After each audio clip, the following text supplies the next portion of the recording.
Halwai style दाणेदार एकदम perfect आणि टाळूला न चिकटणारे बेसनचे लाडू रेसिपीला आपण सुरुवात करूया। तर हे बेसनचे लाडू आपण बाहेर स्वीट शॉप मध्ये कसे करतात ना तसे करणार आहोत। तर त्यासाठी आपल्याला सुरुवातीला सगळ्यात आधी तगार करून घ्यायचे। तर त्यासाठी समप्रमाणात साखर आणि पाणी घ्यायचंय। तुम्ही मेजरमेंटसाठी कुठलीही कप घ्या, वाटी घ्या, भांड घ्या। साखर आणि पाण्याचे प्रमाण हे त्याच कपने मेजर करायचं। तर मी इथे 1 कप साखर, त्यासाठी 1 कप पाणी वापरले। गॅस हा मी सुरुवातीला मोठाच ठेवलाय। साखर पूर्ण विरघळून घ्यायची, त्याचा पूर्ण पाक करून घ्यायचा आणि सतत हे परतवत राहायचंय, म्हणजे साखर खाली चिकटणार नाही पॅनला। आणि तगार करताना पॉसिबल असेल तर असं पसरट भांडच घ्यायचं, म्हणजे तगार पटकन होते। बघू शकता साखर आता माझी पूर्ण विरघळली आहे।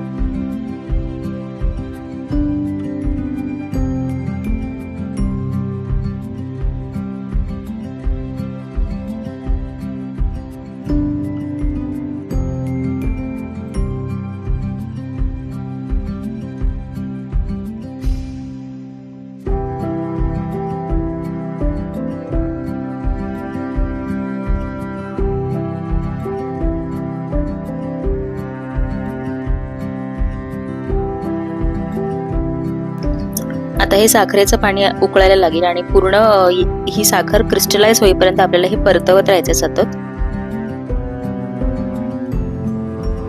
आता पुढे जाऊन आपल्याला गॅस बंद कधी करायचा ते मी तुम्हाला सांगते।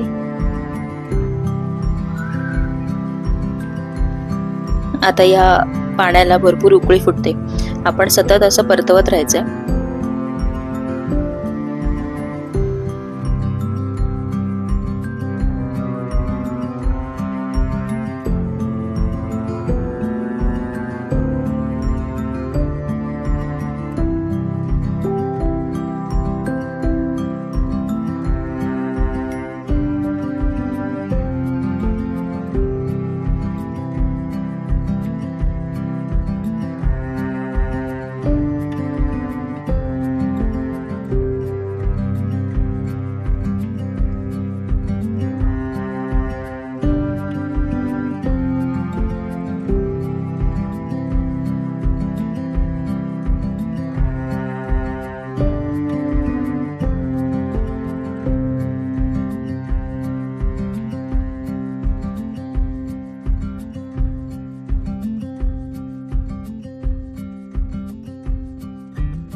आता बघू शकता हा पाक पांढरा दिसायला लागला। आधी ट्रान्सपरंट होता, आता हा पांढरा दिसायला लागला। याचाच अर्थ आता तगार बनायला सुरुवात झाली।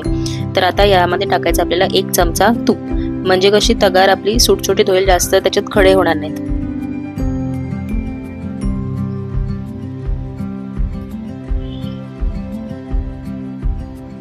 आणि तुपामुळे तगारला शाईन पण बऱ्यापैकी चांगली येते। आता तूप घालायचं, तूप सगळं एकजीव करायचंय, सगळं मिक्स करायचंय आणि गॅस बंद करायचा। आता बघू शकता साखर ही आपली परत क्रिस्टलाइज व्हायला सुरुवात झाली। आता जसं जसं हा साखरेचा पाक जसा थंड होईल तशी याची पावडर व्हायला सुरुवात होईल।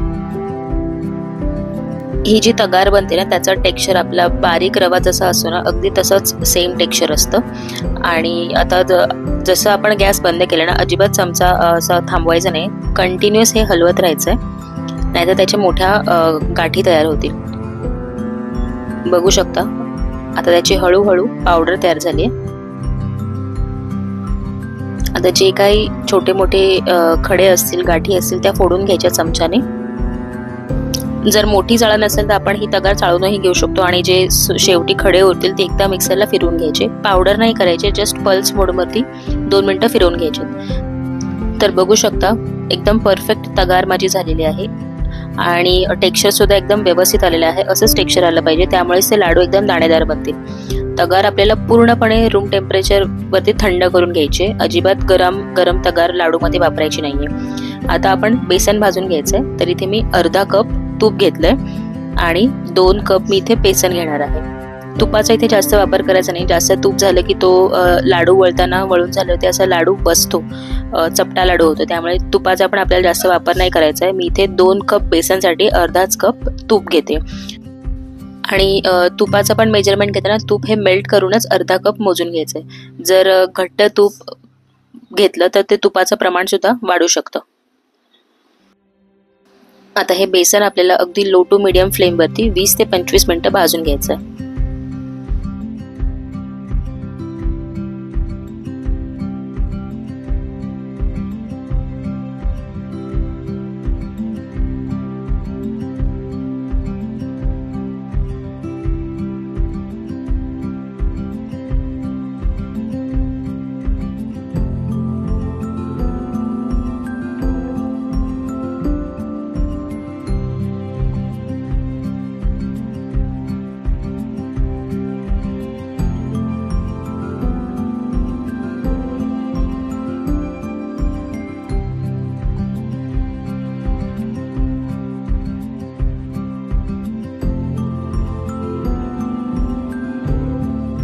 जर तुमच्याकडे बेसन जाड असेल तर याला लाडूला टेक्स्चरही छान येतं। आता जर जाड बेसन नसेल ना तर इथे मी 2 चमचे पाणी घेतले आणि त्यामध्ये 2 ड्रॉप्स लेमन येलो कलरचा फूड कलर घातलाय।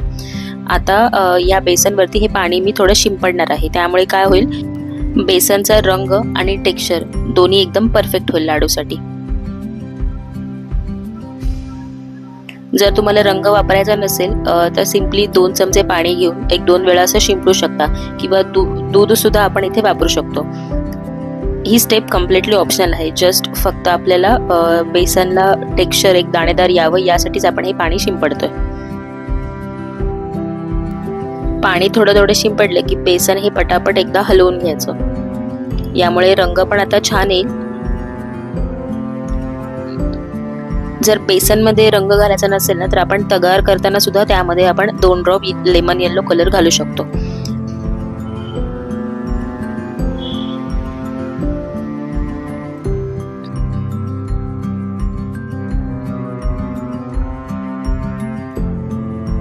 तर आता ही सेम स्टेप 1-2 वेळा मी रिपीट करून बेसन हे पूर्ण भाजून घेते।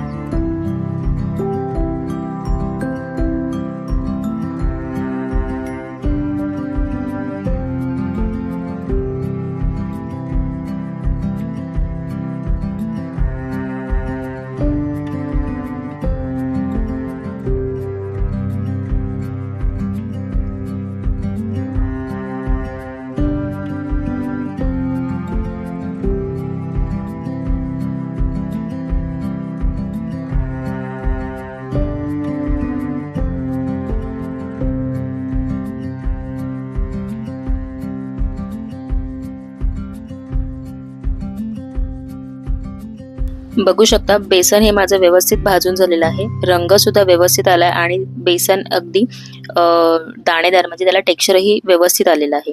आता हे बेसन सुद्धा पूर्णपणे थंड करून घ्यायचंय। लक्षात घ्या, हे लाडू करताना बेसन आणि तगार हे पूर्णपणे थंड पाहिजे, दोन्हीही गरम असताना अजिबात ते मिक्स करायचे नाही, नाहीतर आपले लाडू जसे हवे तसे होणार नाहीत। आता हे माझं बेसन व्यवस्थित थंड झालेलं आहे। आता यामध्ये मी 2 कप बेसन घेतलं, त्यासाठी मी 1 कप तगार घालते आणि आता यामध्ये घालायची थोडीशी वेलची पावडर।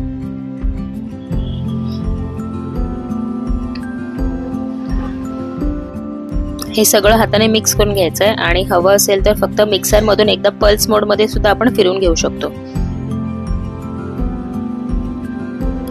मिक्सरला जर लावायचं असेल तर अगदी जास्त फिरवू नका, एकदम जास्त पावडर करू नका, जस्ट पल्स मोडमध्ये फक्त मिक्स व्हावं याच हेतूने मिक्सरला एकदा फिरवून घ्यायचं, नाहीतर हाताने चोळून चोळून सुद्धा हे व्यवस्थित मिक्स होतं.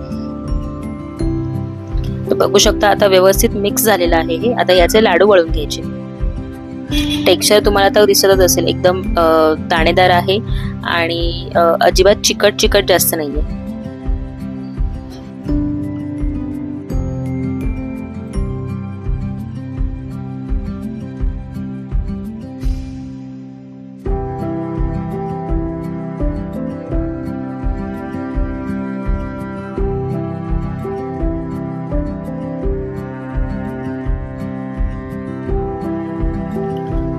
लाडू पण ह्याचे इझिली वळले जातात.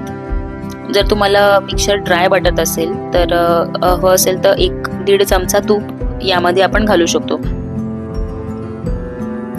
अगदी जास्त पण तूप वापरू नका, नाहीतर ते लाडू वळल्यावर असे चपटे होतील. आता एक लाडू हा तयार आहे.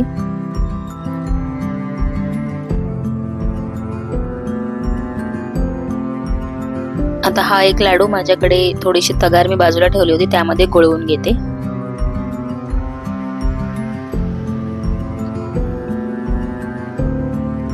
अशाच प्रकारे सगळे लाडू आता करून घ्यायचे. तर बघू शकता हलवाई स्टाईल एकदम परफेक्ट बेसनचे लाडू तयार आहेत. तुम्ही सुद्धा या दिवाळीला नक्की करून बघा आणि कसे होतात हे कमेंट बॉक्समध्ये मला नक्की कळवा. रेसिपी आवडली असेल तर चॅनलला सबस्क्राईब करा, व्हिडिओजना लाईक करा आणि जास्तीत जास्त शेअर करा. Thank you so much for watching.